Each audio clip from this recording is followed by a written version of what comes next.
بسم اللہ الرحمن الرحیم۔ السلام علیکم ورحمۃ اللہ وبرکاتہ۔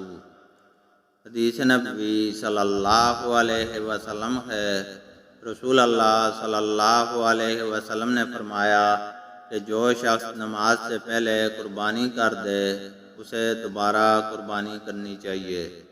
اس پر ایک شخص ابو بردہ نے کھڑے ہو کر کہا کہ یہ ایسا دن ہے کہ جس میں گوشت کی خواہش زیادہ ہوتی ہے، اور اس نے اپنے پڑوسیوں کی تنگی کا حال بیان کیا۔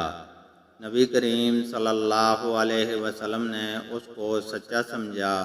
اس شخص نے کہا کہ میرے پاس 1 سال کی پٹھیا ہے جو گوشت کی 2 بکریوں سے بھی مجھے زیادہ پیاری ہے۔ نبی کریم صلی اللہ علیہ وسلم نے اس پر اسے اجازت دے دی کہ وہی قربانی کرے۔ اب مجھے معلوم نہیں کہ یہ اجازت دوسروں کے لیے بھی ہے یا نہیں۔ اللہ تعالیٰ سے دعا ہے کہ وہ ہمیں قرآن اور حدیث کو سننے، سمجھنے اور اس پر عمل کرنے کی توفیق عطا فرمائے۔ آمین۔